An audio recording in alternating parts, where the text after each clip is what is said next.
microphone on the right, button on the right. In the front there, the silver, yeah, there we go. We got it. So you've got 15 minutes, so it's around 10 minutes for your presentation, so there can be questions, but if you go over 10 minutes, that's fine. We'll just, you just fill up the time how you want. Thank you, Sophie. Cheers.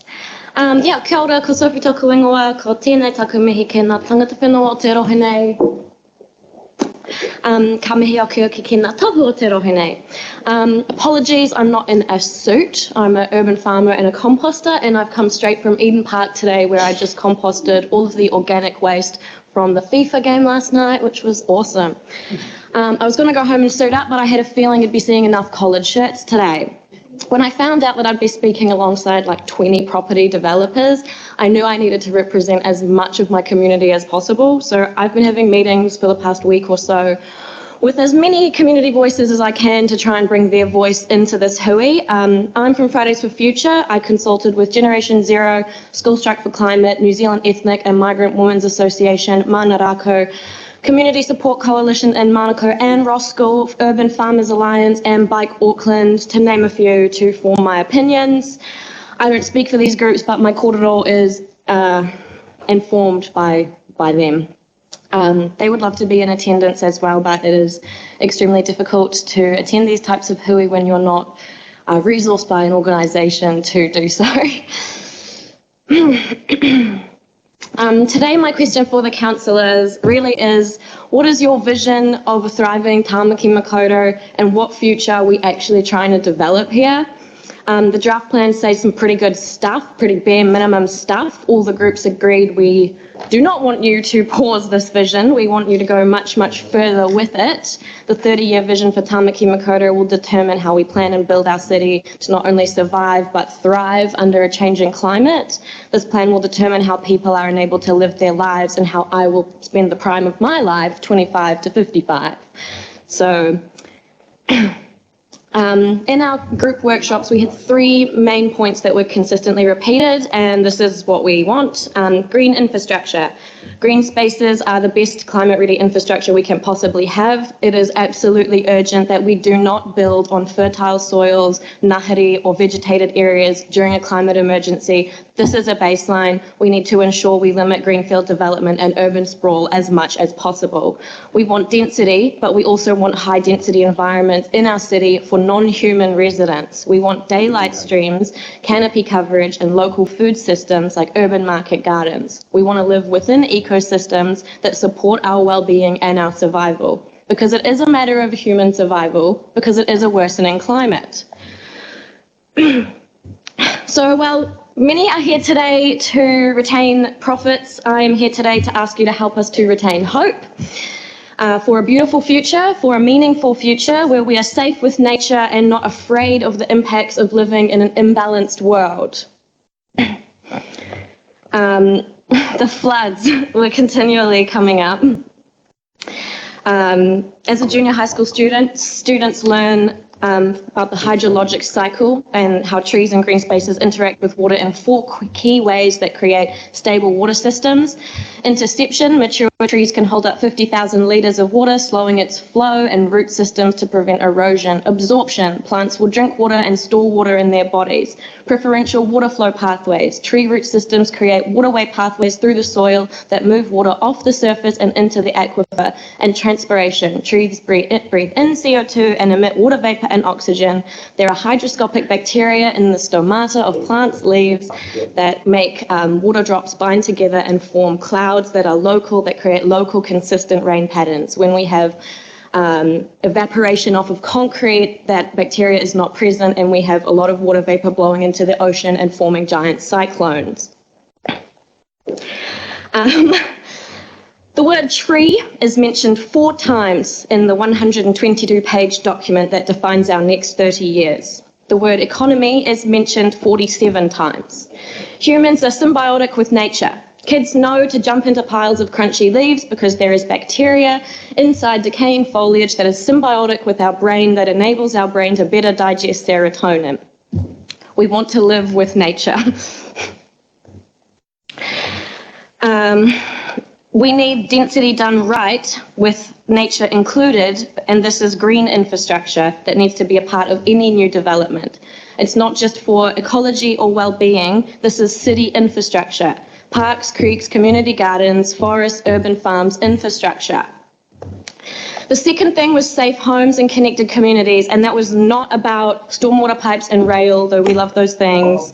We also need local systems and local services. We want the local lawnmower to mow the neighbourhood park. We want social procurement, please. We want to live in a village with village greens, cycleways, bus stations, community gardens, market gardens, urban ngahere. I want to get the train to Eden Park and watch the game after work and know that I can get home safely. We want choices. We want kokako on the mainland. We want whales in the Waitemata. We want to wake up and hear birds singing outside the window. Where is that vision in this plan? What life are you creating for your children? What makes Tāmaki Makaurau one of the most special cities in the world? Is it sprawling development and the wealth of developers and landowners? Are we going to build a city that looks really good on paper? If we want birds singing outside our kitchen window, they need a home too. The plan talks about our city's growth, an expected 500,000 odd new residents. The word migrant is mentioned 2 times in the document. The word refugee is mentioned 2 times in the document. The word youth is mentioned 0 times in the document. Where are the 500,000 coming from? If it's not the migrants, climate refugees, or the next generation, who's this plan for? The word bike and cycle are mentioned 2 times in this document. The words culture are mentioned 5 times in this document. The word bus is mentioned 17 times, and the word home is mentioned 15 times. The word business is mentioned 120 times in this document. Finally, the consultation process. If there's one thing I will absolutely agree with many of the developers that stood up here today, it's that the consultation process is broken. At least they were invited to participate in a survey prior to this draft strategy, but we have real concerns that the consultation process that formed this document, it's not working out. We have got 6 weeks to inform 30 years. We want citizens' assemblies that are resourced to provide our valuable visions and insights. People, the 20 other groups that spoke today, seek to benefit financially from being here, and most of them are on the clock right now to be doing this mahi. I'm taking time off work and I am taking donations for the parking. I want to feel hope that my city's leaders will enable me to live a meaningful life. The booking process for this deputation was filled out within 3 days of the form being launched. The spots are available on a first come, first served basis. Today I'm speaking with one other community-based organisation who spoke this morning about transport. The room is dominated by property developers. Was this an organised approach to drown out community voices and ensure you're hearing only one side of the coin? Does this group of people really represent Tāmaki Makaurau? Is this equitable? Out of 22 groups speaking today, 2 of them are not going to benefit fiscally from what we're here to discuss. You cannot give your time and physical attention in these meetings to people with fiscal interest and then give the community tick box exercises, agree, don't agree, and look at that on a bit of paper later. You need to hear what we have to say, and we need to be resourced and enabled to do that. They're resourced. The 122-page document with multiple supporting documents and a 6-week deadline is dogmatic. And that's what we're up against. I'm tired. I think this can be done better. We have a vision of a city that is thriving, not just financially, not just on the spreadsheet, not just on the profit and loss reports and on the balance sheet, not just a city with a thriving commercial property market, but we want a city where we wake up in the morning and hear birds sing. We want to walk under tree canopy to get to the bus. We want to interact with nature. We want to get our salad greens from a farmer's market, and we want to connect as people. We want to be enabled to live meaningful lives, and we want you to go much, much further and faster with the plan you have made, which in our view is the bare minimum. Thank you for your time. If you have any questions, let me know. Kia ora, Sophie, thank you. A very clear and passionate submission as well. We have one question so far, Councillor Henderson. Hey, thank you so much.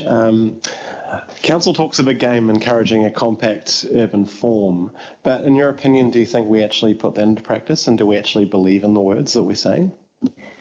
The other day I was driving back to Tāmaki Makaurau from Te Tai Tokerau, and the tunnel was closed, so we got routed through Orewa. And we were driving through this recently developed area, which was just house after house after house with no cycleways, these little roads with roundabouts all around, no bus stations, no shops nearby. What are those kids going to do, out there?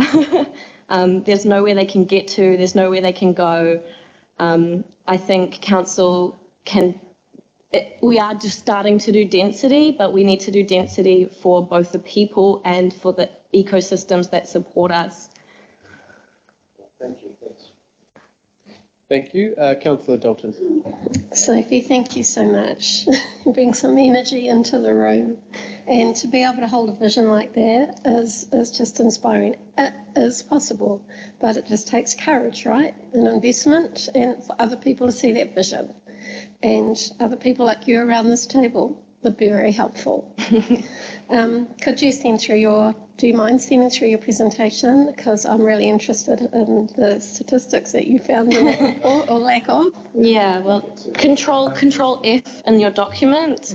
When I first searched bus on that, I was excited because I was like, oh, it's mentioned 200 times. But then I realized it was picking up on the bus of the front of business.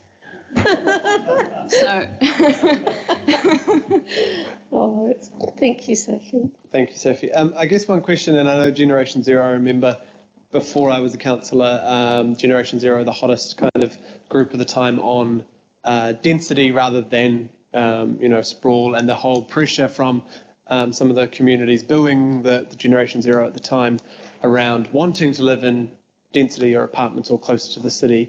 I guess, is that still a theme that you hear, that it's just wanting the choice, or is it around that people want different choices at different times of their lives, or are we kind of moving away from younger people you talk to wanting sort of the standalone house, or are they moving away from wanting apartments because they're not being designed the way they hoped?